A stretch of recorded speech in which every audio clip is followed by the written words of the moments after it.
me. That's what I'm talking about. Wait. Okay, now, from the beginning. Hit it, boys.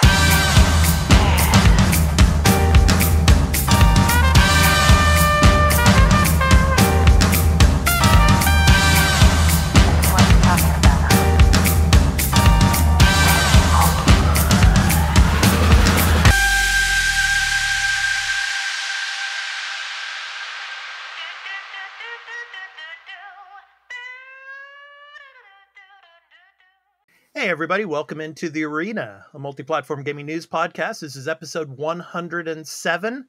I'm your host, and I'm the founder of The Arena Productions and The Arena, a Multiplatform Gaming News Podcast, XPAD, along with my co-hosts, Burley of Burleyman Gaming and Turn-Based Carl. So Carl, welcome back. Yeah, you were kind of under the weather last week, so how you feeling? Oh, much better. Nice. I'm not waking up feeling like absolute garbage. That's just the worst. Like, yeah. You just don't even want to start your day. Yeah. But you have a rough time sleeping, so like you kind of don't want to keep staying asleep. Right. It's not good. Burley, how you doing, man? I'm doing good. Unfortunately, checked my lottery ticket this morning.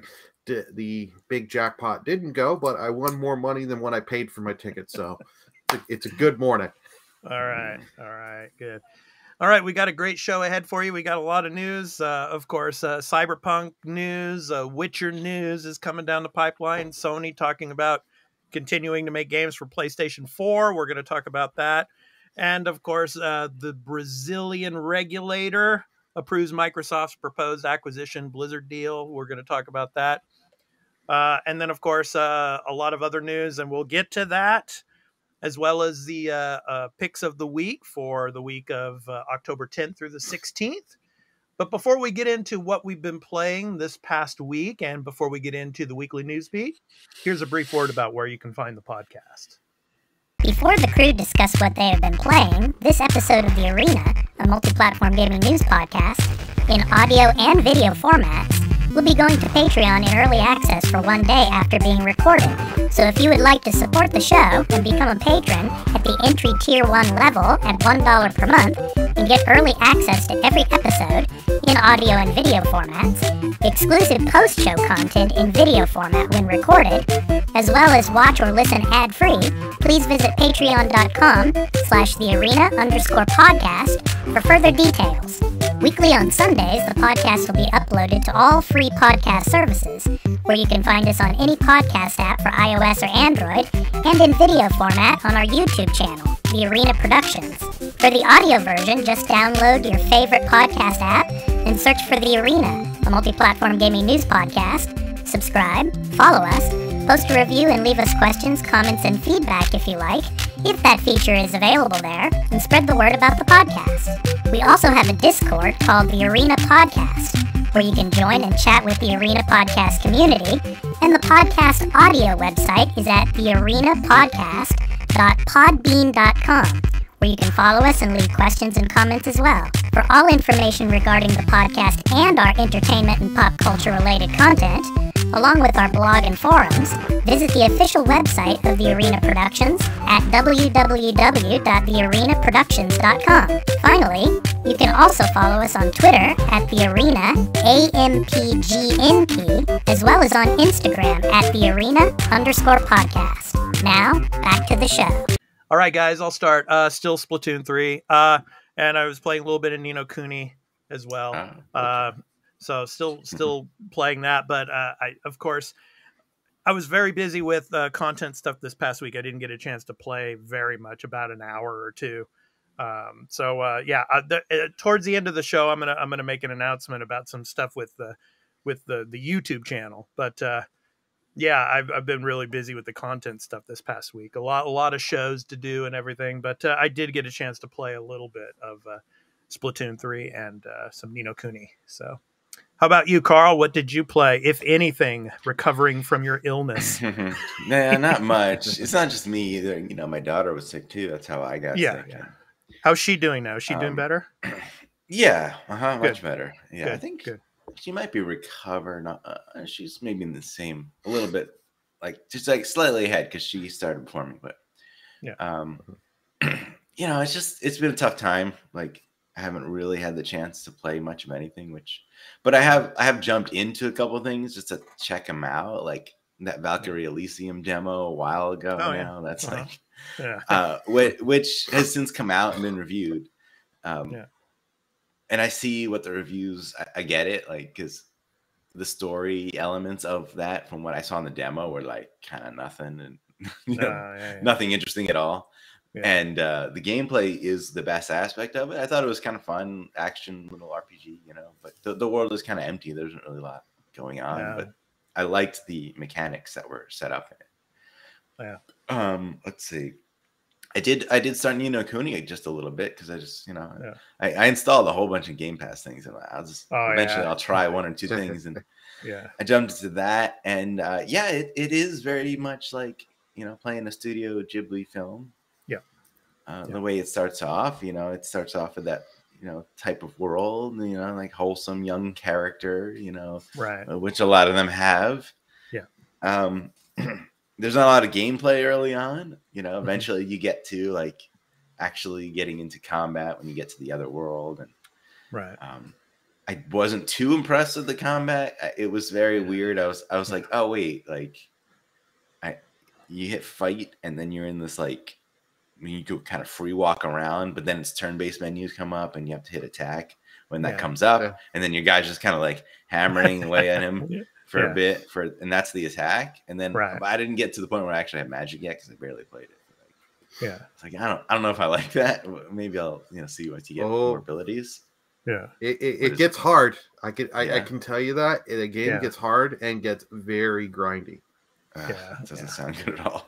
Grindy for sure. Yes. Okay. And then the last thing I recently, which just came to Game Pass, Medieval Dynasty. Okay. Because I remember seeing a video or something about it. I think my wife watched it. It was like funny, like some like guy playing it, like the PC like early access, and just thinking a funny video about it. I was like, I want to check that out. One of these like survival building games. Yeah. And it's what you expect. It's sort of like Skyrim, but like a survival game where you can build. I'm not sure if there's monsters and stuff in it. I haven't gotten that far. But the first thing I noticed was that it's not 60 frames per second. As soon as I'm like, boo. This is Xbox Series X. What are you doing? Like, give me 60 frames per second. There's no graphical options whatsoever, other than like field of view. Options. So I was like, that sucks. But I guess I got used to it. And, I didn't get very far again. Start building a house or whatever. And I'm like, I mean, your typical sort of survival mechanics, but there's a town and there's people. It's not like most survival games where it's just completely like empty world. So I do like that. I'm interested. There's like quests that you get from people, like a Skyrim type thing. And I know you can like start a village and get people to join your village, and you can like, I think you can marry someone, and like I think you have to play through generations. Like maybe you get older and you play the next character, something like that. I think that's time. Yeah, it's those games are fun. I might play some more. Cool. Burley, how about you, man? What have you been playing? I've got a few different games. We'll start with one Dead Space. No, we'll save that one for a little later. It's a good one. Start with one I know one of our fellow patrons will love, Toyum. Shout out to Tuil, yes. Toyum, I finished the base game. I got the platinum on that, and I've started up the DLC. It's a really fun, if you've got a PS5 and you got it through PS Plus last month, it is, download it, install it. It is a lot of fun. It is just a nice, chill, relaxing game, and easy trophies, so win-win. Just one other thing, Burley, before I let you go on here. Tuil, he mentioned in the comments from last episode, he was saying we didn't talk about Mario plus Rabbids as being one of the big October releases, and yes, I understand that, but of course, we can't put everything in. If we did, it would be like a 3 or 4 hour podcast, and I'm not going to do that. But shout out to Tuil anyway. Yes, Mario plus Rabbids is going to be a big October release. Go ahead, man. Alrighty, so after Toyum, that was what I've been doing on my personal. I also went into Xenoblade Chronicles 3. Okay. Story wise, enjoying that. Combat wise, it is. I'm sorry, it's pretty much brain dead combat. Of you're auto attacking, and then you just wait for your skills to recharge, and just pressing X, Y, B, and stuff like. Like I get it. Like some of them are like, oh, go behind the enemy to do the back attack, so you get the better damage. But it's like it's still to me like I don't know if I'm just a couple levels. I grinded a little, and I'm like a couple levels higher, so every encounter is pretty too easy for me right now. Okay. But I've also, Dead Space. I started streaming that for the horror. I'm enjoying it so far. I'm on chapter 8. Okay. Okay. I must say though, the turret missions, screw those. No. Are you getting dizzy, Burley? No, I'm not getting dizzy. Oh, the turret you know what I mean, right? You know what I'm talking about, right? That. Yeah. Yeah, with the anti-grav boots. You know, no, where you have no, to you're like talking run about around like you got to shoot like some asteroid or something, right? Yeah, That's gonna like hit your ship, and then you can fail pretty easily, right? Well, the controls are so like the right stick for that. It just you touch it a little, and it goes like that.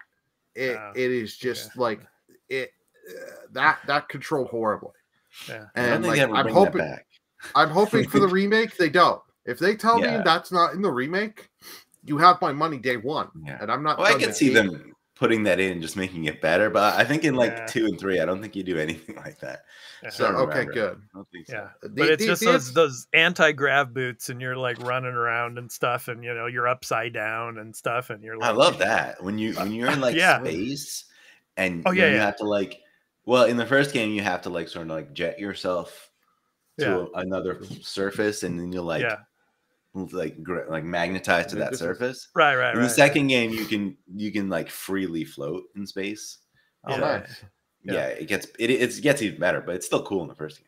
And I love the volume controls too. It's like it feels like you're plugging your ears, when you're in the grav boots and stuff. It's like it's like you're plugging your ears. It's like you can't hear much. But how are you playing it, brother? I'm playing it on my Series S. Downloaded it. Okay. Yeah. Nice. So cool. It's been a lot of fun. I have some complaints with the first game.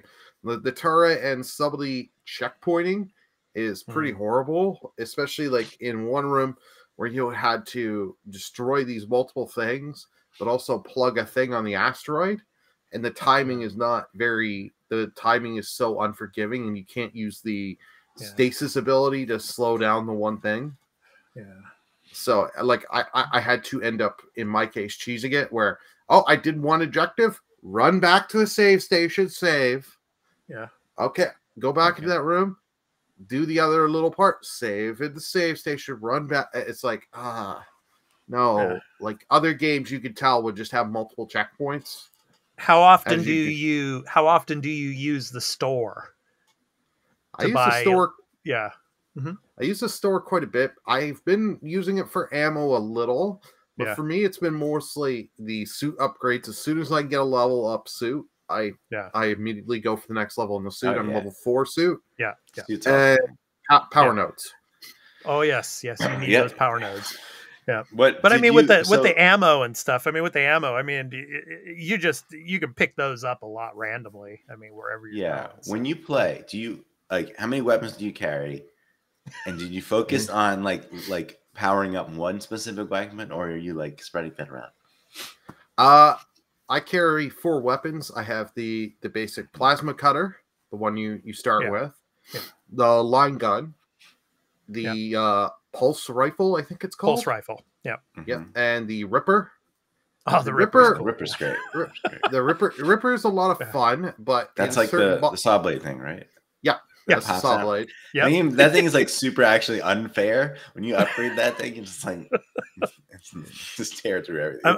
I'm just wondering if the Callisto Protocol is going to have a weapon like that. How much you want to bet there's going to be some type of Ripper?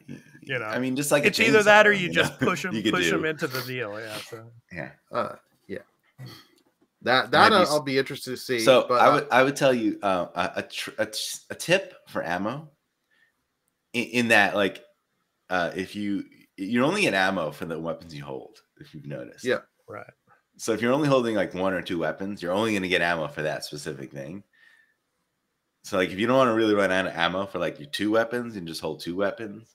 Or it's a fun thing I figured out that like some ammo is worth more money than others, sort of in some ways. Yeah. So if you hold something that has like more valuable ammo and you grab that ammo and then just sell it if you don't want to use it.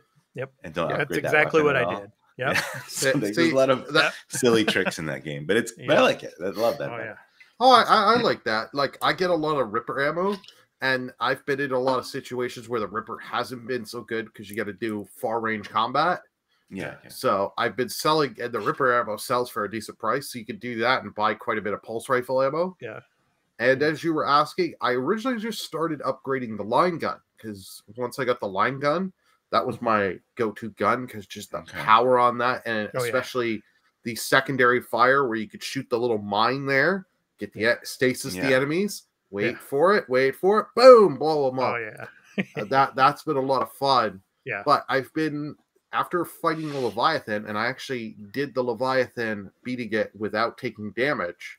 Nice. So GG to myself on that. I started really putting some upgrades into the pulse rifle, because that is just such a good having, especially in those situations where you want to write quick shots out. Yeah. And just have that good range. Yeah. I think I maxed out what's the first gun? The main gun. The plasma cutter? Yeah, I think I just maxed that out ahead first, because the plasma cutter is just so reliable. Yeah. And it's really strong. When you max it out, I'm like, it's just, you could just theoretically play the whole game with just that. Like, oh yeah. But all the weapons are fairly good. Like if you upgrade them, like they're all good options. It's pretty. Maybe this one, maybe that's not so great, but it's I love those weapons. And then and you got to play the other ones too, because the third game really mixes it up on how you can actually, and you can sort of like more minutely customize the weapons, and it's really cool. You make some cool rad stuff. Good stuff. Yeah. Yeah, I'm looking forward to the remake too, and we're going to be. I'm going to be showing that later on in the episode too. So was that it, brother? Was there something else? I don't remember. I was going to say, that was the last of the main games I've played this week. Okay, awesome. Where are you in Triangle Strategy? Come on. I finished that last week. I said I finished it. Okay, listen. Sorry, guys. Okay, so yeah. Awesome. Wait. I gotta ask you. Do you get a good ending? Do you know if you got? I did not get the gold. I didn't get the golden ending, but my ending, for those that have played it, let's just say I freed a certain group of people, and I made my wife happy. Okay. I think that's what I did first too. Yeah. Okay. Yeah. All right, guys, let's get into the weekly news beat. So obviously CD Projekt Red, of course, they had some big news this week, obviously. And for you video viewers, the link is below to the Polygon article. Cyberpunk 2077 sequel Project Orion, confirmed by CD Projekt Red. So I'm going to go ahead and read the article here, and then we're going to discuss it a little bit. So yeah, CD Projekt Red just announced this week this sequel, currently codenamed Project Orion. The developer tweeted its long-term development plan Tuesday, sharing that Project Orion will, quote, take the Cyberpunk franchise further and continue harnessing the potential of this dark future universe. So yeah, I mean, basically, they are going to be working on this as well as The Witcher. We're going to be talking about The Witcher next, but I mean, this project is probably years out. So what do you guys think of this announcement? So Burley, I'll start with you on this. What do you think of this Project Orion? I mean, it's probably going to be in the same universe, but I mean, it's going to probably be years out. 6 to 10 years, maybe next gen. What do you think? Yeah, well, I hope it's quite a few years out. Like, I really want them to take their time and get this game right and not be a buggy mess at launch. Mm-hmm. I don't think it's going to be for current gen. I don't think it'll be PS5 Series X. Make it for one generation only. Don't do this whole, we're going to do it cross-gen and PC. I'll bet you a case of spiritual opium right now that it's going to be cross-gen. It's going to be like PS5, PS6. And Xbox Series X, Xbox Series X1, I guess. I don't know. What do you think? I hope you're wrong. I really hope you're wrong. I want the game to do well. Like I do need to go back and actually play through Cyberpunk, but this is a thing because I haven't played really much of Cyberpunk. I'm not so interested in this world, but I hope they take the criticism and the feedback from the first game and stuff people like, because I know some people were mad originally. If you pick the 3 paths, some of the paths didn't have exclusive stuff like they were promised, and missions and choices. So I'm hoping if you're going to do that system again, you bring back choices and stuff, and that they actually matter. Yeah. Carl, what are your thoughts on this? How far out do you think this Project Orion is? Well, it's hard to say because they're working on The Witcher also and several other things, and they may. I mean, they've gotten pretty big, right? In the CD Projekt Red, they might be able to do a significant amount of work on both at the same time. So, like, if Witcher comes first, and that's, I mean, I don't know, maybe that comes out in 4 years. I don't know. Who knows? Like, how far along this Witcher project is? Maybe 3. I don't know, but this game could hit like this generation. I could see that. Well, from this what the article will probably run long. Yeah, sorry. Go ahead. From what the article's saying, they're going to be opening new studios.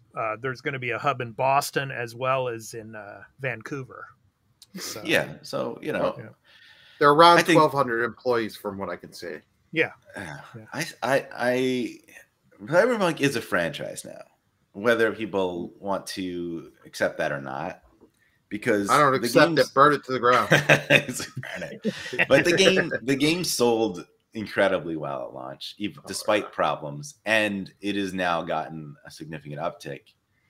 And there's going to be DLC coming out that may really change things for a lot of people. You can hope, like, if that launches really well, and it's great extra content, I think that you're going to look at that and say, all right, like, we can expect that again with the sequel, right? And the sequel's not going to have to reinvent the wheel, so I don't think it'll take as long because you're going to build on what you already have here. Yeah. I agree. I mean, they already have the foundation laid down already, so I don't think they're going to run into the same problems that they did, initially. Especially with the launch of Cyberpunk 2077 and all the buggy mess that it was. And, we'll see. But, it's interesting. But will, it be based on some of the characters from the original game? We shall see. But nobody knows right now. So, so will all Keanu we get is a Reeves project. Come back? Exactly. Will Keanu Reeves come back, as, his character? Don't know. I mean, we just have the Project Orion. That's all we have. I would assume he wouldn't, just because, not spoilery, because it depends on your ending. What happens, but I don't think it makes a lot of sense to continue using that character. Yeah, they might. They might just have all different characters. So kind of like I'm surprised he's in the DLC, but the DLC probably is one of those things where it takes place in the middle of the game. Like, you can't. It's not like after the game. Yeah. Okay. Yeah, but it might be like how GTA is. I mean, usually every GTA game has a different protagonist. So maybe. Yeah. In that sense. So let's move on. Of course, CD Projekt Red also talked about The Witcher, and 2 Witcher spin-off games are on the way, as well as the new trilogy. So for all of you video viewers, the link is below there, PCGamer.com. I'm going to go ahead and read a little bit of that for you. So the 2 games here that they're referring to when it comes to the spin-offs, codenamed Canis Majoris and Sirius, are being developed by studios outside of the main CD Projekt Red team. Sirius is going to be developed by Molasses Flood, the studio acquired by CD Projekt, and will be set in the Witcher universe. The tweet announcing Sirius says, quote, "It will differ from our past productions, offering multiplayer gameplay on top of a single-player experience, including a campaign with quests and a story," end quote. And then from the a related article here on PC Gamer, talking about the new trilogy, Project Polaris is the code name for the next Witcher game. According to the image post on Twitter, which was shown, the game will indeed be a, quote, story-driven open-world RPG built on the legacy of The Witcher 3 Wild Hunt, end quote. But that's not where this stops. It's the beginning of a new full Witcher trilogy of games. And all 3 of these games in the trilogy will be released within a 6-year period. So I'll start with you again, Burley. What do you think of that? So yeah, so that means every 2 years, the trilogy games are going to be coming out supposedly. Yeah, that scares me that quick. But to be fair, I'm going to be playing optimistic here. It could mean that they are just like they're going to make them smaller games. And not go for the giant world and all that and make them smaller games. For the spin-offs, you're saying, right? Yeah, for the spin-offs. Because if you're going to do... if they're not being done by CD Projekt Red and you want to get 3 games out within 6 years, make 2 smaller ones and make your one big one by CD Projekt Red. So, yeah, it'd be interesting to see what these other developers do with it. Yeah. And how is it going to be fully the same? They're going to change it because remember, The Witcher, if you've played past Witcher games, like the first one was not action RPG. It was turn-based strategy. Yeah. I think same with the second. I can't remember with the second. The third was the action RPG. So they could do some stuff. Definitely an action RPG. Okay. I don't know about the first one. I don't think it was that different, but I don't know. No, the first one was like turn-based strategy from what I remember hearing. Yeah, but from what they're talking about with Polaris is that, of course, we got the image earlier this year of, The Witcher 4, and you see the medallion and all, and supposedly it's going to be based on one of the Witcher schools, most likely. Okay. So, yeah. But whether it's a continuation of the Wild Hunt, Witcher 3 Wild Hunt, we shall see, but I don't know. Carl, what are your thoughts on all this, man? I mean, that's a lot of Witcher. A lot of Witcher. I don't know. As Netflix and everything else, yeah. It may be too much. You got the Netflix show. You got the anime things that they put out, right? Right. And the prequel series that's coming soon, too. Yeah, it's a lot. Yeah. You might be stretching it a little too much, a little too thin. Because it's a good franchise, but how much Witcher am I gonna play? Are these spin-offs? Like, are they gonna be different types of games? Is that what they're talking about? You had the Gwent thing. We're talking about that. Well, in the article, Canis Majoris, it sounds like it's more in line with the RPG CD Projekt Red has previously set in the Witcher universe. So that's what they're saying about that. Are we going to get... So you're telling me we're going to get like a spin-off that's like another like regular action RPG like The Witcher? Could be. That's wild if they're going to do that. Yeah. Although I think there is precedent to say that like they could succeed in this only in that if you look at the DLC from The Witcher 3, those 2 DLCs could have been their own games. Like there was enough content in those that if they had just said like, this is a standalone, you can continue your game with this, or you can play this on its own, and they sold it on its own, I think you maybe not sell it at full price, but you could do that. There's no reason why you couldn't, because there's so much. The games are some of the biggest DLC, and that's the reason why I never really got to play it, because I got it, I started some of it, but I already played so much of the game, I didn't find the time to go back and play all of that, 40-hour extra campaign or whatever it was. Yeah, it was good though. Yeah, I still want to. So like, I still have the idea in my head, like, all right, when the next or the current gen update comes out, like, I'll get to that DLC, but Blood and Wine was amazing. So that one. Yeah, obviously I haven't had enough time for really anything. So we shall see. I just don't think that they're going to make a 2-year cycle for 3 games. I just don't. I don't think it's going to work out that way. They're saying that now, but no. It's going to take more than 2 years for each of those games to come out. I mean, yeah. No. That's just me. I do not think that even with the core group working on these games and bringing in more people, I don't think it's going to be ready in time to be able to put them out 2 years. Just, I don't know. Go ahead, Burley. If they're smaller, like I said, if they're smaller in size, smaller games, those 2 spin-offs by the other developers, I can see them. That's the thing. If they're going to make full games like Witcher 3 kind of length, then hell no. But that's what I'm saying. I mean, the trilogy, the new trilogy, these new 3 games that are going to be like 2 years apart. I just don't see. Yeah, that I can't buy. I do wonder if it'll be more like imagine The Witcher 3, but like you broke up that world into like chunks.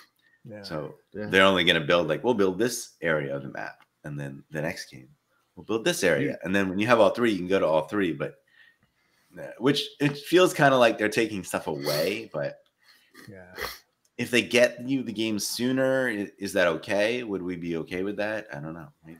I mean, if areas are pretty large. I could be okay with it if it comes out. Like the first game comes out on day 1, it runs well, and like the story, the side content I actually want to do. Yeah, like you know what I mean? Because like a lot of these open world RPGs, like half the side content, you're like, I could give 2 craps. I'm doing this because I need the completion check mark. Go feed my goats. Go send this letter to the prince. Or something like that. Yeah. Like if it's stupid side content like that, I'm like, no. If you give me good side content and good side quests and good cool areas to explore with cool monsters, some cool human enemies and stuff, I'm there, and I don't mind if I'm being piecemealed the world. Like I don't need the giant world. Even if you give me a good smaller world, but I do everything and I enjoyed every minute of it, I'm gonna be happy and satisfied. Yeah, and that's what people want. They want a satisfying dose of The Witcher, and like Carl was saying, that's a lot of Witcher. So All right, man. Let's go ahead and move on. So seems guys like PlayStation 4 is not going to die after all for quite a while. So Sony will continue to make PS4 games moving forward. So this is from Push Square. So I'll go ahead and read some of it for you. So the link is below for all you video viewers, of course. So at pushsquare.com. So Sony will not abandon the PS4, and it's considering content for the last gen console on a case-by-case basis. Outside of the upcoming God of War Ragnarok, which will release on both PS5 and PS4, the manufacturer is being unprecedentedly secretive about its upcoming slate of first-party projects. We know that Marvel's Spider-Man 2 and Marvel's Wolverine are in development for the PS5, but beyond that, your guess is as good as everyone's. But Herman Holst, who is the head of the PlayStation Studios, is not ruling out further PS4 versions of its games moving into 2023 and beyond. Quote, "We certainly don't want to forget the millions of active players on PS4, and we want to ensure there are great games for them as well," end quote. He told Axios. So, quote, "We're evaluating it on a case-by-case basis," end quote. So, guys, how much longer are they going to slap games on PS4 before they finally pull the plug? What do you think? Carl, I'll start with you on this one. What do you think of this? I mean, just let it die, right? Come on, guys. Give it up.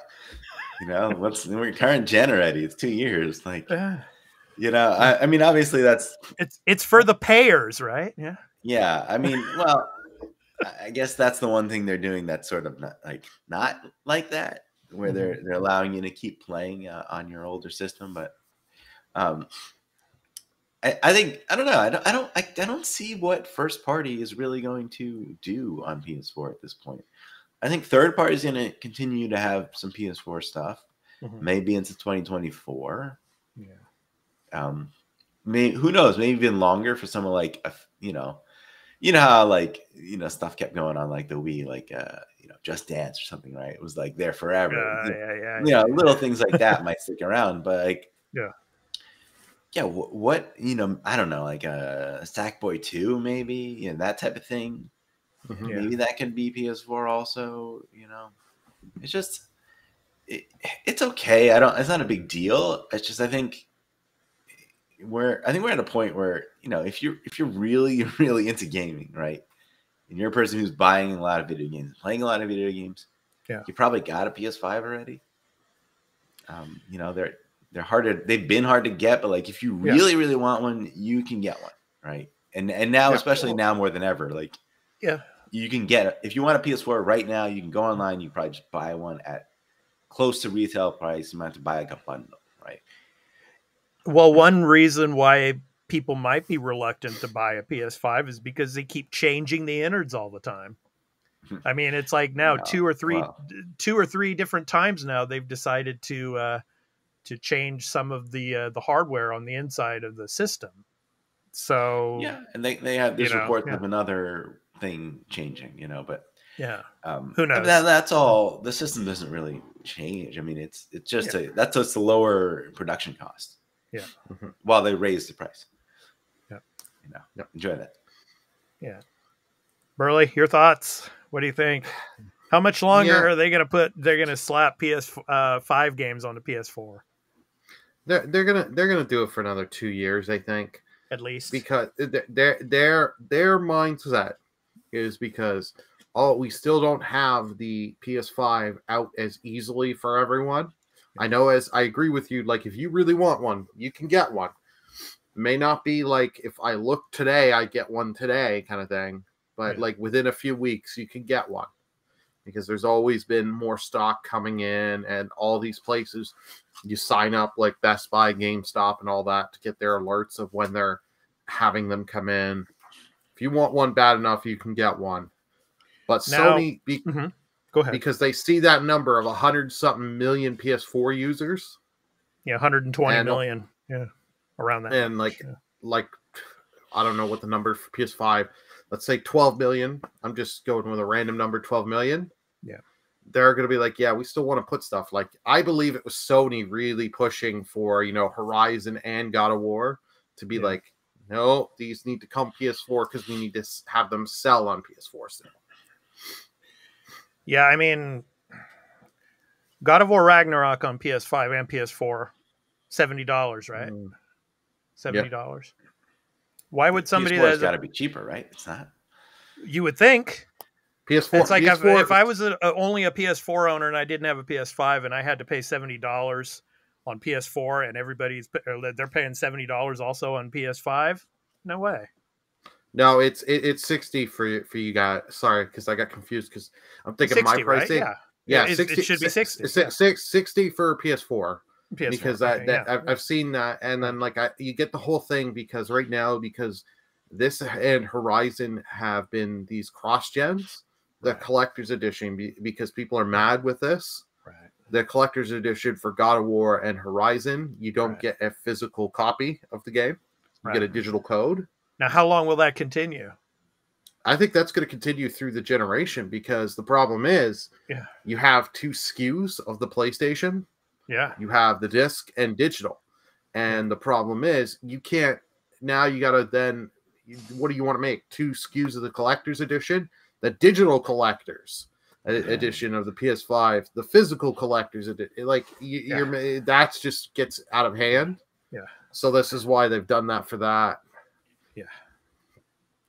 But I mean, I'm kind of like, I agree with Carl, like third party stuff and your Sackboy sequels and stuff like that will get put on PS4 to make sense too. But like for big titles, Insomniac, like we don't know what Sucker Punch is working on. Will that go to PS4?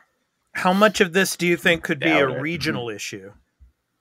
Because I know here in Japan, there's a lot of games that still come, especially like the RPGs and like the Yakuza type of games. They're all still on PS4 day one. So, I mean, is it a regional thing? Because obviously, you know, the player base in North America is much bigger. Maybe, you know, they want to continue to cater to, you know, the players out there in that region that might still not have a PS5. I don't know. Look, if you're in could be. If you're in Japan and you want to play a game like that, just get a Switch or a Series S. That's what you can do. Just get a current gen system, okay? Just don't take your PS4 and throw it in the trash. No, actually, find a electronic like recycling, like a place where they recycle electronics, and bring it there, because there's like too many of those things. You gotta get rid of them. Yeah. Well, but and then of course with the Series S's, if Japanese consumers can actually find them in the electronic stores, because they're all in the back where nobody can see them. Unfortunately, the back room, and there's some shady exactly. It's like in the shady area back there where nobody goes. No, really. Where Yakuza guys, they think a Yakuza member in my local electronics store at Yodobashi out here in Japan. It's in the far back where the headsets that nobody buys, the $20 headsets, and then the little racy manga type of section is. It's like right between that. So fun. Yeah. And that kind of thing will change if it does better in sales, which it has been. Eventually that will change, right? Like come holiday season, if it looks like that's a hot ticket item, like stores are just going to move it to a better place because they want to make sales. I don't think like a Japanese store is going to be like, oh, I'm not going to put this in a good place, even though people want to buy it. Like, no, they want to make money. They don't care. They're going to make, out of 10 sales, they're going to make 9 out of 10 sales on a Switch. Well, that's obviously true. Yeah, that's obviously true. So it's going to stay in the back. I mean, even if the Series X and the S are doing better in sales, I mean, it's pales in comparison to what the Switch is making. So, in a perfect world, Carl, I would love to see the Series S and the Series X in the front of the stores, like I'm sure they are there in North America with everything else. But out here, it's just like, I'm going to say it again. I've said it before on this show, and it's consumer protectionism when it comes to Japan. Japan is going to protect their country's products. Like you don't see Samsung TVs in Japanese consumer electronics stores mostly because, of course, they want to protect the Toshibas and the Sonys and everything else, So that's just the way things are, unfortunately. Oh man, I want my LG. You actually, if you go to a Costco here in Japan, there's a bunch of LGs, but of course Costco is an American company, right? So there you go. Okay, let's go ahead and move on. So this is a story that is close to Carl's heart, I think. And I was really interested in this story as well. And this came out, of course. The Brazilian regulator approves Microsoft's proposed Activision Blizzard deal. So obviously, we had the news as well that Jim Ryan, of course, was, with the European Union. And, of course, the European Union has decided, the UK competition regulator basically announced that it has set their deadline of March 1st of 2023 to publish their findings into the inquiry. But the Brazilian, regulators, they made their decision already. They approved this deal. And of course, the link for all of you video viewers is below there, videogameschronicles.com. So on Wednesday of this last week, Country's Administrative Council for Economic Defense, so CADE, said it approved the merger with no restrictions. Quote, considering the huge popularity of Call of Duty, it is reasonable to infer that if Activision Blizzard games were no longer available on Sony consoles, PlayStation users could decide to migrate to Xbox or even a PC to continue having access to franchise games, end quote. Part of CADE's summary reads. Quote, on the other hand, it's also reasonable to assume that if upcoming Call of Duty games become exclusive to the Microsoft ecosystem, players loyal to the PlayStation brand could simply abandon the series, migrating their demand to other games available on their favorite console, end quote. But I'm going to read you now probably the best of all of the quotes from this conclusion. They concluded, quote, as already seen, Nintendo does not currently rely on any content from Activision Blizzard to compete in the market. In turn, Sony has several predicates. Strength of the world's leading brand for more than 20 years, extensive experience in the sector, largest user base, largest installed base of consoles, robust catalog of exclusive games, partnerships with multiple publishers, brand loyal consumers, etc., which should contribute to maintaining the competitiveness of PlayStation in a possible post-operation scenario, even in the face of possible loss of access to Activision Blizzard content. Furthermore, it is important to highlight that the central objective of CADE's activities is the protection of competition as a means of promoting the well-being of Brazilian consumers, and not the defense of the particular interests of specific competitors. Quote, after all, one cannot lose sight of the fact that the holder of the legal assets protected by law number blah, blah, I'm not going to go into the number, but anyway, you can read it in the article, is the collectivity and not the competitor / economic agent as an individual entity.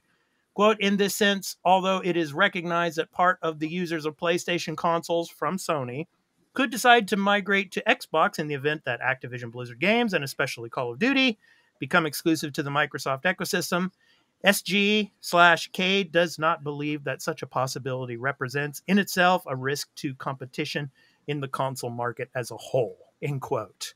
End of story. Case closed in Brazil. Carl, your thoughts? Case closed worldwide. Right?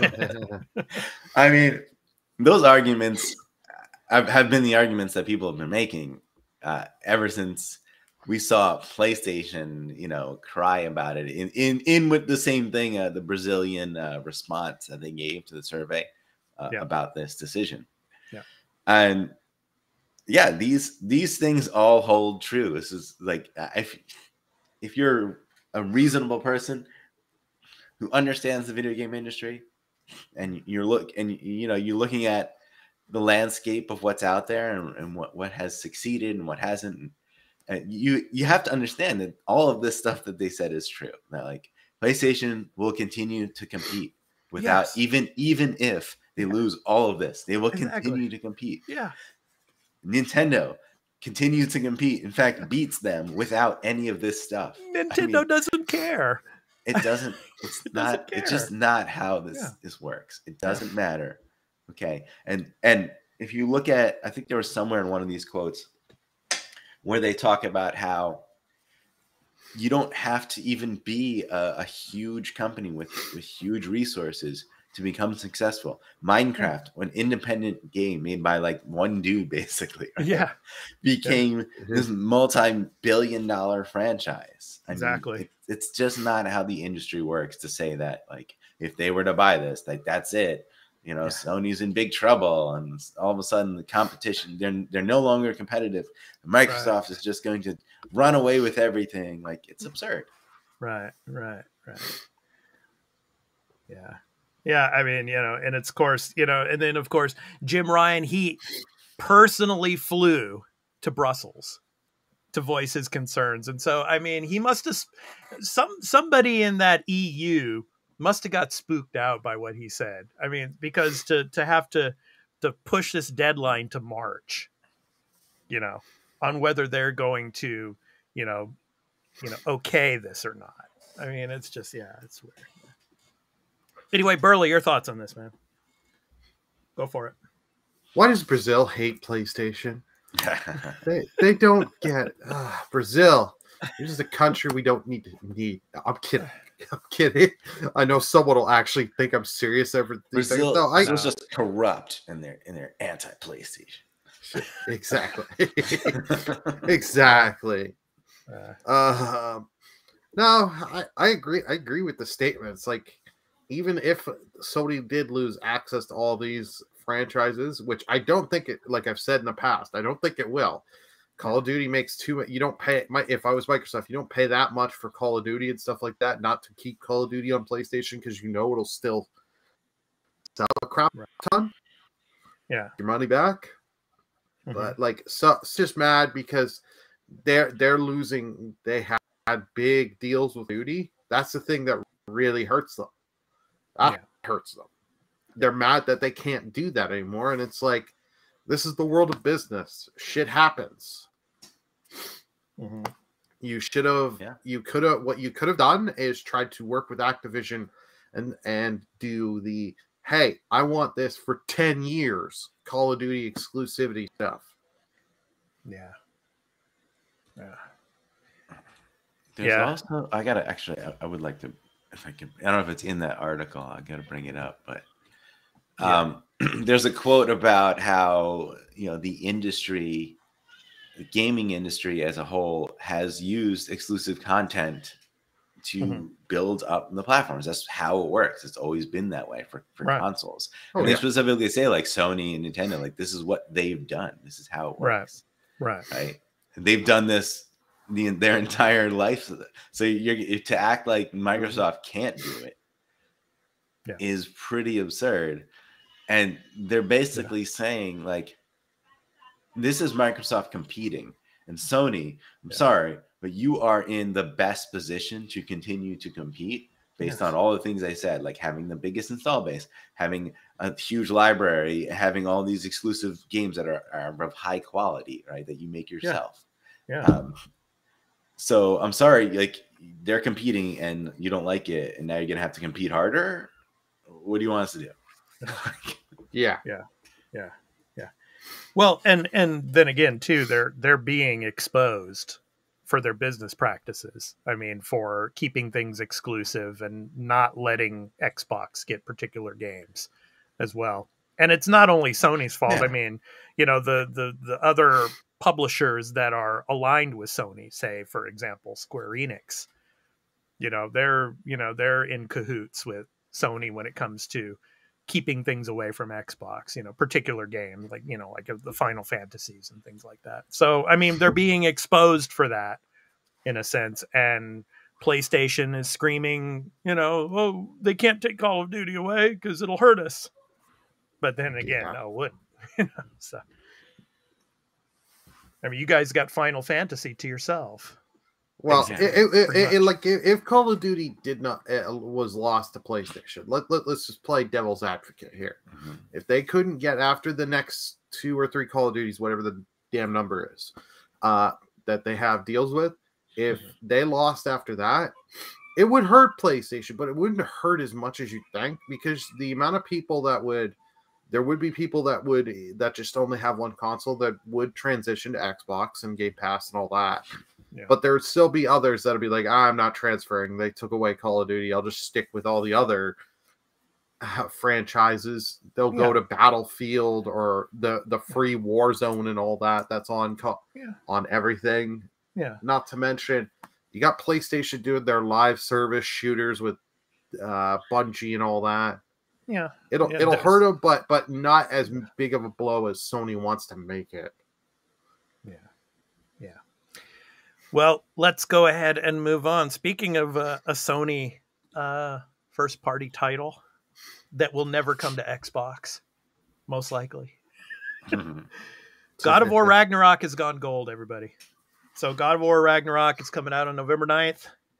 So, so Burley, Burley is excited for this as well as myself. So, this is the article from Gematsu. You can check that out for all of you video viewers. So I'll go ahead and read a little bit of it for you. So God of War Ragnarok, has gone gold. Publisher Sony Interactive Entertainment and developer Sony Santa Monica Studio announced. Means the development is complete and the game is ready for mass production. So, of course, Kratos and Atreus embark on a mythic journey for answers and allies before Ragnarok arrives. And I'm not going to go farther into that because obviously we don't want to spoil any of the story for you. But it's gone gold, guys. So we're going to get to play this in November. Well, at least Burley and I will. Sorry, Carl. I mean, Carl could play it on PS4. Yeah, exactly. Yeah. So, but knowing you probably will wait until you get your PS5 to play it, right? Yeah, we'll see. I mean, we'll see. I haven't really had time for much of anything, so chances are I'm probably not going to buy a game that I feel like I won't necessarily get to. So yeah, understandable. Yeah. So anyway, what are your guys' thoughts on this? We were talking before the show started that is this going to be game of the year? Is it going to be God of War Ragnarok, or is it going to be Elden Ring? But I don't know. Burley, what's your thoughts on it going gold? And as you're talking, I'm going to go ahead and play the trailer of of God of War Ragnarok for everybody. So I'm glad to hear it's gone gold. That day is going to be a very expensive day for me because I have the collector's edition pre-ordered and that controller. Mm-hmm. So I'm going to be a poor man that day. Yeah. I'm glad to hear it's got gold. I'm really looking forward to this game. In my opinion, I think is going to be game of the year. From what little I've seen with trailers and stuff, the story, they are really pushing for the story on this to be an epic. Mm-hmm. So it's like great. And if they've put it gone gold now, it means they're confident. And I have faith in Santa Monica Studios. They did such a good job with God of War 2018. Yeah. So I have no qualms on questioning them that this game's going to come out well. Yeah. Yeah, and I think basically Atreus is going to be exploring the the thing about Loki, in this game, and that's got me interested, as well as obviously the boss battle between Kratos and Thor is going to be just amazing, I think. So looking forward to that. But anyway, Carl, what are your thoughts on this going gold? That's great. I mean, it's coming. Everybody's going to get to play this game that's undoubtedly going to be amazing. I mean, just look at this trailer. I mean, it looks incredible. Yeah. I mean, I definitely want to play this game, of course. Will it be game of the year? I mean, look, I hope so. I don't know, just because Elden Ring is just this force, this phenomenon, right? Yeah. Whereas this is, a sequel that, you can say like it's sort of an expected, like a known, like we know this is going to be great, and it's not going to be wildly different than the first game. But I mean, it looks incredible. And if they add enough stuff, if the story's good enough, I mean, I think it's going to have a shot. It's going to have a recency bias potentially, So if anything has a shot at unseating Elden Ring, I mean, this is going to be it. Yeah, I mean, as we were talking about before we started the episode, we were talking about like story, whereas, some people say that Elden Ring doesn't have a story, that they just, they talk about the lore, whereas with God of War and God of War Ragnarok, it has a story. And so in that sense, maybe it should be game of the year, but we shall see. Yeah, I mean, look, I personally, and a lot of people, most of us, I think all of us agree that like story is a big deal, and we value that fairly highly. But it is not to say that a game has to have a good story to be game of the year, right? There's a lot of arguments to say like, a game that's just an amazing gameplay experience, even a social experience, a great online experience, those can be game of the year. Those aren't for me. I would never argue for those games, but just playing, I know there's a lot of people out there who would think differently from that. So I just want to put that out there. Yeah. Overwatch won, right? Didn't Overwatch win Game of the Year at the Game Awards? Yeah, I think so. It might have. It might have. I can't remember. Yeah, I think it did. Yeah. So. But I do agree with you. Like we do hold the story really high. But and like we said, Hexpat was saying, Elden Ring, as a guy that put like 40 to 50 hours, there is no fucking story. If I have to go outside the game and go to lore master like websites and crap and all this other crap, like I'm sorry, that makes the story quite like that means the story's weak. I know some people get mad, and in the comments section, you could tell me how I'm wrong and all that. But yeah, actually, let us know in the comments. Do you think Elden Ring does have a story? Let us know. And what do you think will win Game of the Year this year? Will it be God of War Ragnarok or Elden Ring? Let us know your thoughts in the comments. So, actually, the real answer is Sonic Frontiers is going to win a Game of the Year. I thought you were going to say Pokemon Scarlet and Violet, one of those two games. Yeah, Splatoon 3, right? Splatoon 3, no. It is Pokemon not. always gets judged. It's a fun game to play, but it's not going to win Game of the Year for sure. Yeah, but, yeah. Pokemon won't. Simply because it's just another Pokemon. This is not the one, guys. Okay, I'm still waiting for them to like have that leap, and it's finally like everything you would expect them to do, but. Yeah, and they did do a lot with the Scarlet and Violet, the little trailer. Well, I'll just say this: they've done quite a bit. They're bringing some elements I like, some I don't care. The sandwich making, I could give two craps, but now they're making, making sandwiches and stuff like that. It's like, but they added the picnic thing, but people are going to do it because they're like, oh, you might find a random egg. And then you can hatch and get some random Pokemon. It's like, ooh, that could be actually interesting. And be as a streamer, be like, oh, okay, we got this egg. Let's go hatch this. Yeah. I'm reminded of Sword and Shield had that mechanic. What was it like? We were like camping or something. Yeah. Right. And you can feed your Pokemon. You can throw balls and have them chase them. Yeah. And I was like, I did it. It's not like I didn't. You did it because there was a function of like it like. Did stuff in the game, like it healed them or it gave some sort of bond, or I forgot what it was. Yeah, it heals them, but it maximizes the friendship. And there are sometimes certain moves like return. If you have max happiness and all that, that's how you get the max damage out of that. Yeah. But that kind of shit is like really stupid, and I hate it. And I'm like, it's not terrible, but it's like, man. It's not meant for you and me. It's meant for kids and stuff. That part. It is. I think it's more kind of a Japanese cultural thing. It's like make that mechanic deeper, more involved. Let me make it more interesting. Yeah. Okay. Time for the topic of the show, guys. Pokemon. So. Not till November. It comes out in November, right? And even then, he won't make it a Pokemon topic of the show. Hey, don't put anything past me, man. I can make anything topic of the show. He's not really in Japan. If he was, he would make Pokemon the topic every week. Oh, okay, exactly. Whatever. All right, guys.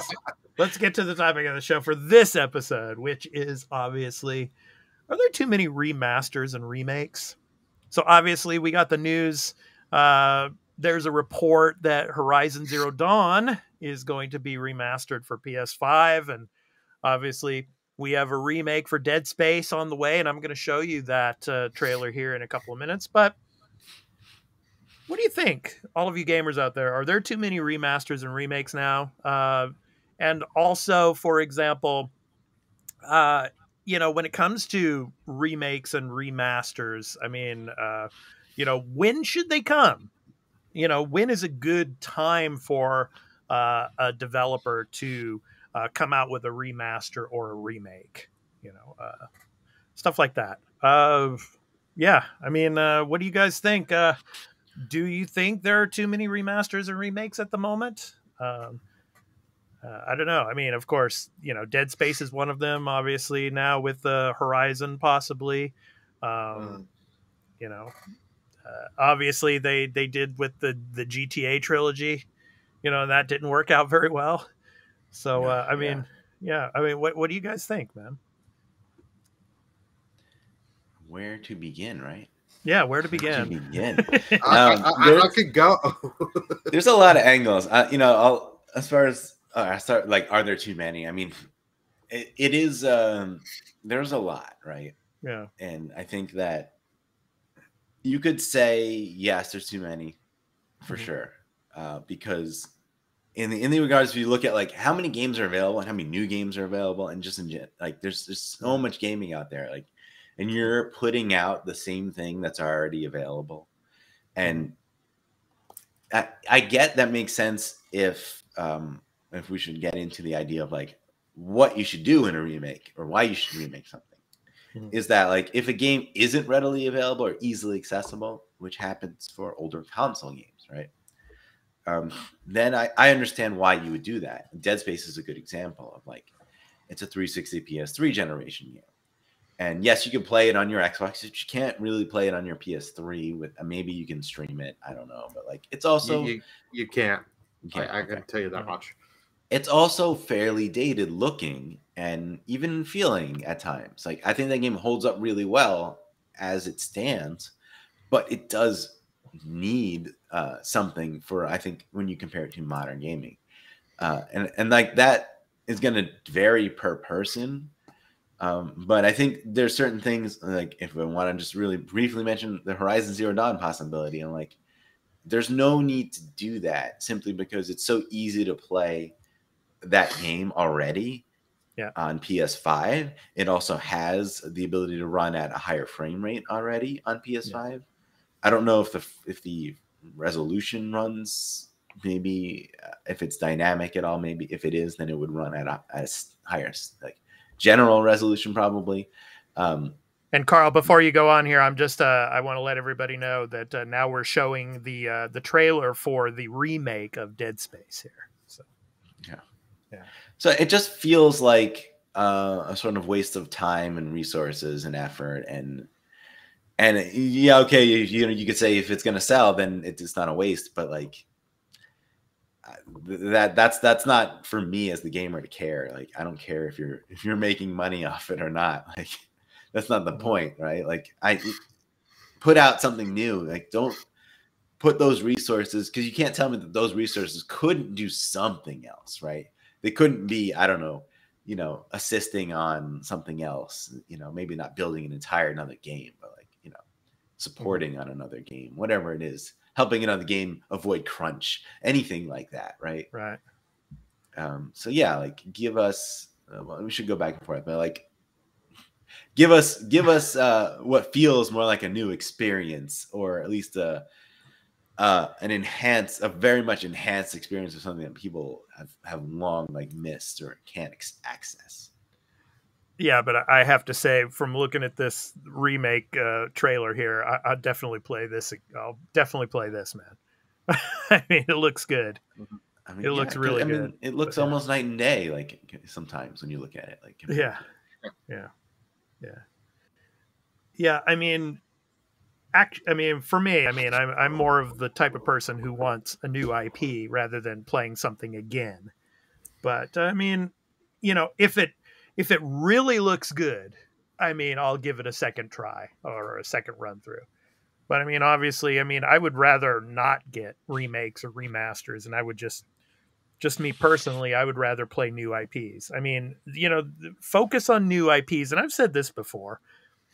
Focus on new IPs instead of trying to make money off of games that you've already made in the past. Because you could probably make a lot more on a new IP, possibly. So, but what do you guys think is a good time frame if you're going to have a remaster or a remake? What is a good time frame? I mean, there's some franchises that have gone years. I mean, years before having a remake or a remaster. But then there are some franchises, like say The Witcher 3, obviously. It's not even 10 years old yet, but they're getting, like a remaster, and like Horizon Zero Dawn, it's gen upgrade, and I think it's going to be free. Yeah. But then Horizon Zero Dawn, it's I think Burley needs to step in here. Okay, go ahead, Burley. I was going to say Horizon does not need a remake. I am sorry. Like Carl said, you can play it on the PS5. There is patches to make it run a little bit better, like get that higher fidelity, and it does improve the graphics a bit. You want to make a multiplayer mode? Add that to Forbidden West, or make a standalone free download multiplayer game. If you want to add some multiplayer to Horizon, do it that way. Do it like Ghost Tsushima, where they just added it. They added it for free, and then do it that way. Like Horizon doesn't need a remaster. I hope these rumors are fake, because like The Last of Us 1 drove me nuts that they were doing that, and then they were just doing that to cash in with the show and all that. It's like, no, don't put, if you're gonna work on Horizon stuff, Put some DLC for Forbidden West. Focus on that instead of making another, like, remaking the first game. No. I'm kind of getting tired of the remasters because there's so many that come out. Like Square, in my opinion, is the worst for it. They will just take their PS1 RPGs, do a small 5 minutes of polish, add just a couple extra little things of speed up mode and all that, and then be like, they're not charging you full price, mind you, but they're charging a steeper price than I would want for some of these remasters that they call, like for Chrono Trigger, the Final Fantasies 7, 8 through 9. Like, it's like, no, just remake, put the games out back for us to play. Yeah. Like their older libraries, like the PS2, like the PS3 emulation on the PS5, they should just fix that. Like, I know they just want to stream it. It's like, no, put the effort in. I know the PS3 was hard to emulate and all that because the whole cell processor. Put the time, do it right. Yeah. We should just be porting these games, putting them into, like, Game Pass libraries, the PlayStation Plus Premium Extra and all that. I don't want to keep buying, I want to play, I don't know, I want to play Dead Space. Oh, on my PlayStation, I have to buy the remake, but on Xbox, I can play the old versions through Game Pass through Smart Delivery. Mm-hmm. Like, I don't want to keep buying remasters, because the thing is, you keep buying them. What does it signal to the companies? Oh, we'll just keep doing that. Yeah, and then the problem is the games that do deserve to be remade, they either don't get it, or they get the Square treatment of these sloppy little things of, we do a small polish, charge you $30. Yeah. And it's like, no, if you're gonna remake a game, you remake it from the ground up. I'm sorry. Yeah. Well, yeah. I mean, I think when you asked the question of, like, what's the time frame, right? When should you do it? Yeah. And I think the answer isn't anything specific, right? You can't, because it depends on the game. You can't say, like, this amount of years. No, because it depends on, like, where the generation was, like when it launched in its generation, how it's aged. There's a lot of factors, and it's easy. You can compare, like, look at Demon's Souls, right? Remake on PS5. I think that's a fair thing to do, because that game doesn't look very great. It needed some love. It needs some TLC. So, like, I don't mind them doing that. So with the Dead Space remake, you think that's a good time frame now? Because obviously it was made over 10 years ago. Obviously, it's kind of aged. Yeah. And there's other factors in that, like, that franchise, like, it's sort of forgotten, like, it hasn't had a game dormant. So, like, there's other reasons to, like, all right, let's do a remake. We'll restart this franchise, regenerate interest, and we'll go back to the original game that like is not easily accessible for some people and feels dated and doesn't, it needs more than just, like, a better textures, right? That's not going to be enough. Yeah. Well, and the original studio that made it doesn't exist anymore too. So. Yeah. Yeah. And then if you compare another PS3 game, The Last of Us, right?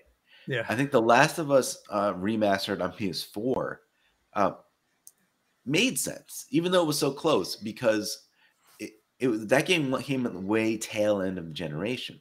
Mm-hmm. It came out the year the PS4 launched, right? Yeah. So, like, you can understand that's like, well, this new system just came out. We didn't do the cross-platform thing because it wasn't ready yet. So, not too long after, like, we'll glow it up a little bit. We'll do the remaster thing. And we'll put it back out there, and we'll throw in the DLC included in one package. And that was a great deal. And they didn't charge full price. Yeah. I don't think they did, right? At launch? No, it wasn't. It wasn't full price. It was, like, here in Canada, I think it was like $39 when the game launched for the PS4 version.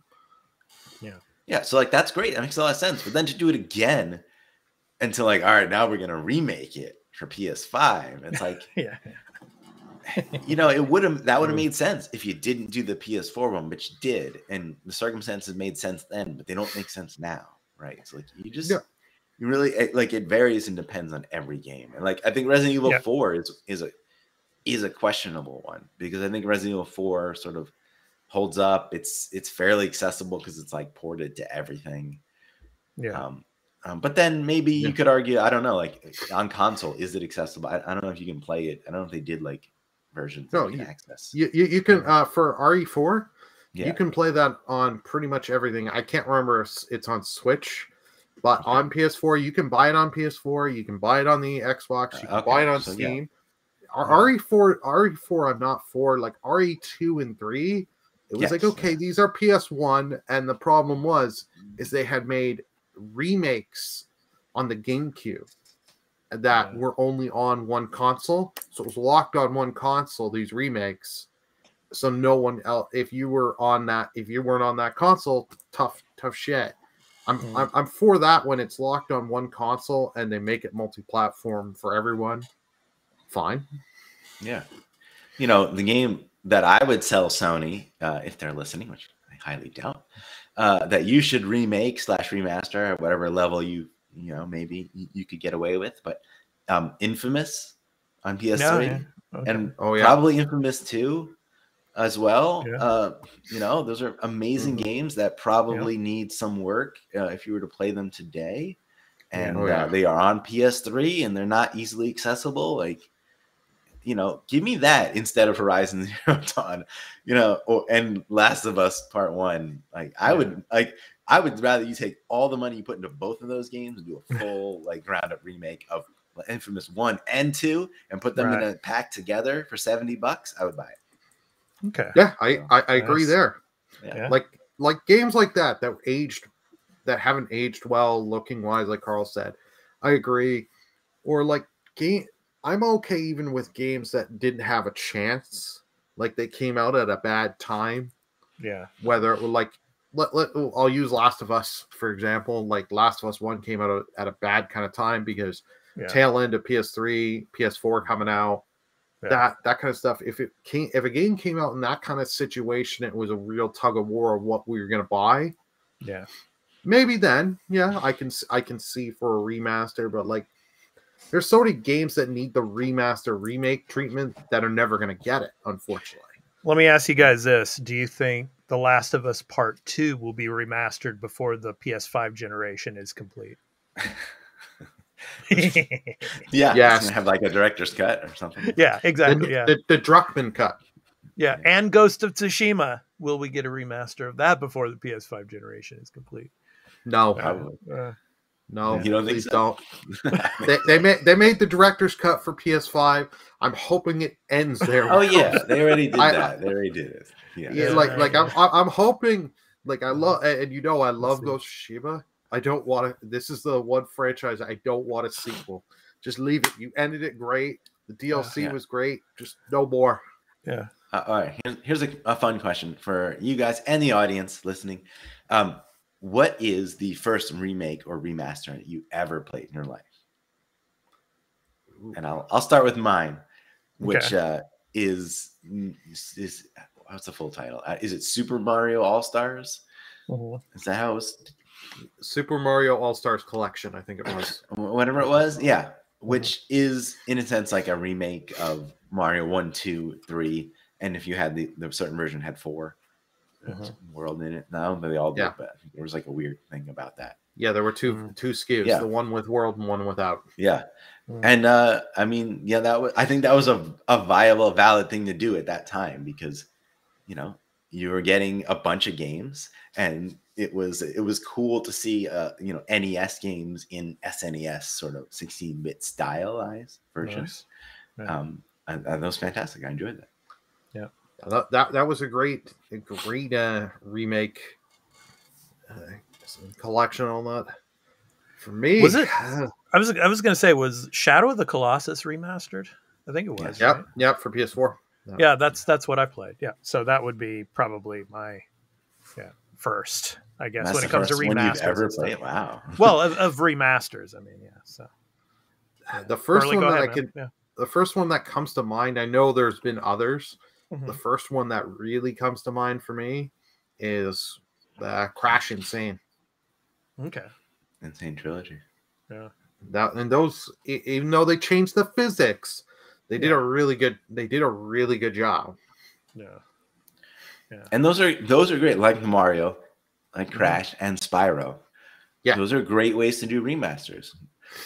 A very faithful, glowing up of a trilogy of games. You're not adding a lot to it, but you're just making it like the best possible version of it. Yeah. Yep. And And they weren't charging full price for all those collections. Well, I don't know about the Mario probably, but the Spyro and Crash, Probably. they were budget prices here. Yeah. In their launch, Yeah. which is great. All right. Okay, guys, cool. So that was the topic of the show about, remakes and remasters. So it's time to move on to our upcoming new game releases for the week of October 10th through the 16th. So, of course, you can check out the upcoming new game releases on releases.com. So for you video viewers, the link is below there. So, of course, every week, myself and Burley and Carl, we make our pick of the week of the games that are going to be releasing for this week.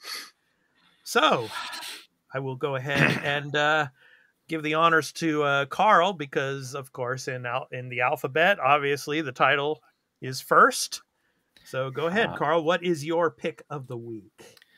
My pick of the week is Lost Eidolons, which I'm very happy to say is finally coming.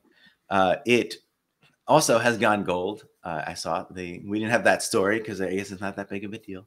But they compared to God of War Ragnarok, yeah, no. Right. They did announce it on Twitter and that their game went gold. I mean, it's only a week away, so it's not that big. But okay.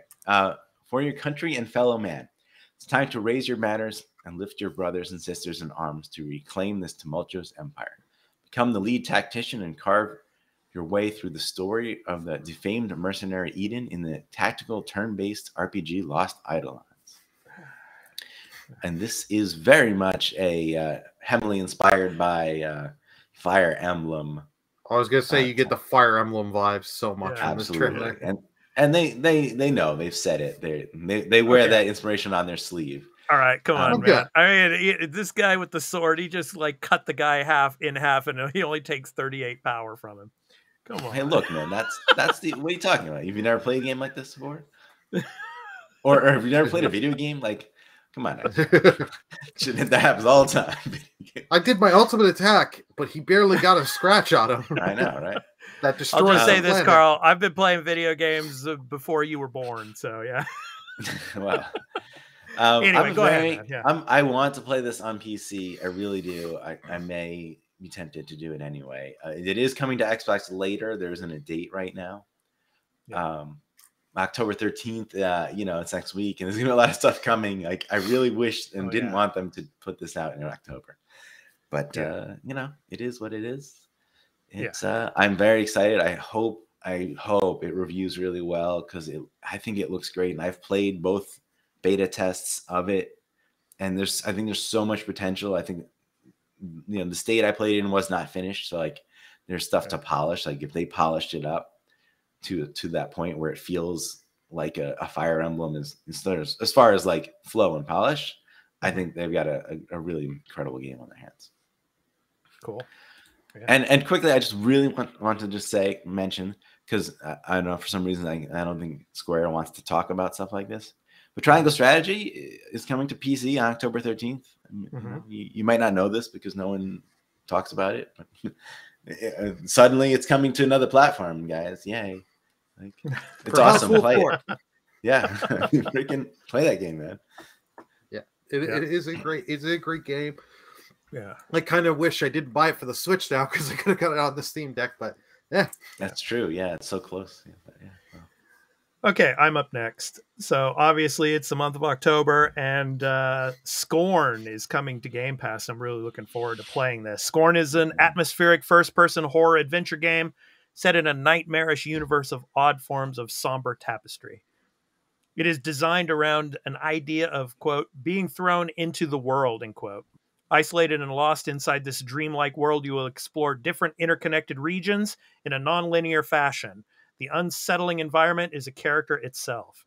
Every location contains its own theme, story, puzzles and characters that are integral in creating a cohesive, lived-in world. Throughout the game, you will open up new areas, acquire different skill sets, weapons, various items, and try to comprehend the sights presented to you. So it comes out on October 14th on PC and Xbox Series X and Series S. So yeah, guys, I'm really looking forward to this one. Another horror game, and obviously it's the perfect month to play horror games, and we're going to be talking in the coming weeks about a lot of horror games and stuff like that. But yeah, this looks pretty good, and obviously you can play it on Game Pass day one. So what do you guys think, man? I'm looking forward to this. I don't know if I'll play this day one because like my stream schedule has been packed, and then we've got other games this month that I've promised I'm going to do. Yeah, but this gives me Prometheus vibes. I mean, a lot of these sequences here, Prometheus, and gives me Returnal vibes with you sticking your hand in the alien and stuff. Yeah. From what I've heard about this, there's a good amount of puzzles in this game, and that might be one of like the main sort of things you're doing.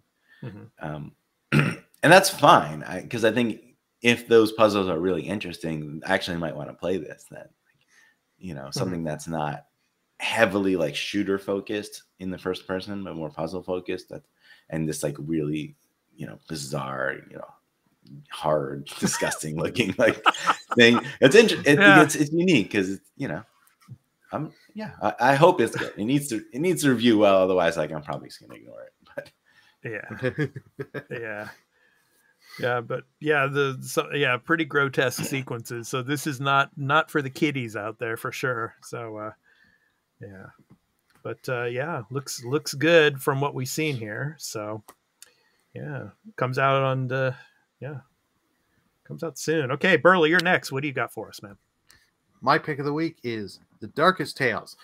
When a nightmare creeps into reality, the only ones that can help are those with magical powers we believed in since childhood. A brave teddy bear heads to the far side of the happily ever after to rescue his owner, Alicia. It's coming Thursday, October 13th, coming to PC, PS4, PS5, Switch, Xbox One, Xbox Series, and probably your smart fridge in due time. And Stadia. Oh, wait, no. Yeah, Stadia's dead. No, there's still Stadia games in the works, guys. Those developers out there. They're going to get refunds. Our game's coming out like next. Wait a minute. This I love the art style, and who doesn't want to play as a teddy bear with all these cool freaking weapons? That's cool. The like magic like pieces of a scissor, like a split apart scissor. Yeah. I just don't know which platform I'll actually pick this up on. Yeah. On GOG. Good stuff. Choosing GOG for you, okay? No. If I'm gonna buy it on PC, Steam, because then I can put it on my PC or Steam Deck. Yes, of course. There's no GOG like thing on Steam Deck. No GOG. Though I can get Game Pass, Cloud Game Pass on there. Yeah. All right, so those are our picks of the week. Of course, you can go to releases.com to check those out. So next up, Carl, we've got some Game Pass games, and of course, Scorn is one of them that's very soon. So what's on the docket for Game Pass in the next couple of weeks? Available already as we speak. Chivalry 2 on all platforms. October 6th. So this is also already available, right? Medieval Dynasty, because I did play that. So yes, that is Xbox Series X only, XS only. Then we have The Walking Dead first season and second season on PC only. First season is amazing. It's very good. I've only played the first season. Yeah. Second's really good too. I did play second. So yeah. And that is out already. Now we have Costume Quest on cloud and console, October 11th. As well as Evil on console and PC, which is a day one Game Pass release. And then also, I'm feeling it. Another day one release on Game Pass, Dyson Sphere Program on PC, October 13th. No, another day one, Scorn, October 14th. cloud PC, Xbox Series XS. Yes. Yeah. And then, of course, the big one, day one, the A big Plague one. Tale Requiem, cloud Yes. PC, Xbox X. Yeah. And With Series the Plague XS. Tale Innocence remastered. No, I'm just kidding. On October 18th. Yeah. Well, Innocence is I think still on Game Pass. So I don't remember if that came off or not recently, actually. Yeah. And also another one that came in between somewhere was Proteus, which is a cloud and console, which is it's like an FPS that looks like a retro sort of Doom style like type game. Yeah. Cool. And those are your games for this month. Well, this half of the month. Yeah, the first wave. Yeah, I mean, like that's enough. I think that's enough. But guess they're gonna give us more. So. Yeah, and like we've mentioned before on the show, and Carl, you've reiterated this too. Game Pass is only going to be getting better and better and better as these studios start churning out their first party games. We're going to be getting like one a month. So exciting times. So I'm looking forward to Scorn. So I'm looking forward to playing that. It's kind of like the horror game for me of October for this year. So, and of course, Plague Tale Requiem. So it's I have first dibs on that. First dibs on that as my pick of the week. I was gonna say I want that as my pick of the week. We all pick it.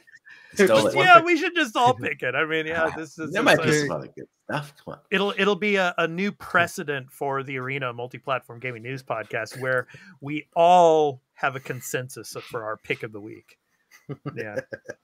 I'm just kidding. Yeah. But it is, when you look at that list, if you let's say you took out Plague Tale, it's still pretty good. But when you put that in there, you're like, wow, this is a great drop of games, and that's not even all there is for the month. Right. So like X-Pac just said, when those first party like AAA games are dropping in there, you're gonna see that in there and be like, wow, this month was already pretty good without that game, but that game makes this like an incredible month of Game Pass. So. Yeah. And you'll never have time for all these games. Exactly. Yeah. Because I mean, I want to play the Chivalry game.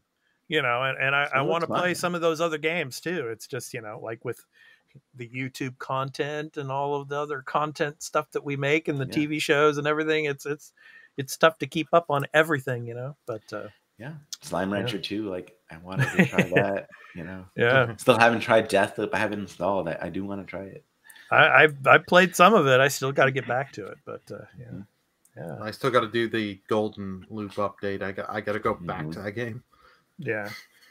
So anyway, I just want to let everybody know, all of you listeners and viewers out there, we all appreciate you, and we thank you so much for listening to our content, and of course the podcast here, as well as all of you viewers that are also, of course, watching all of our other content on YouTube. And I just want to let you all know that our channel, The Arena Productions, has become partnered, and we want to thank all of you for all of your support.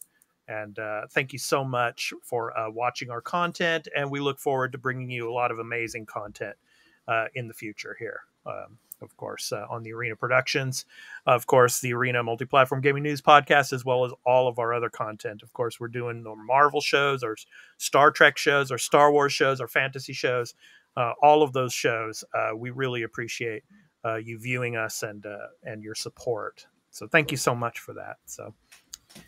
All right, it's time to talk about the games that we're going to be playing this week. Obviously, I'm going to be playing Scorn when it comes out. So hopefully in the next episode, I'll have a few things to comment on that. And then if I do get a chance, play a little bit more of Deathloop and, of course, more of my Splatoon addiction, Splatoon 3.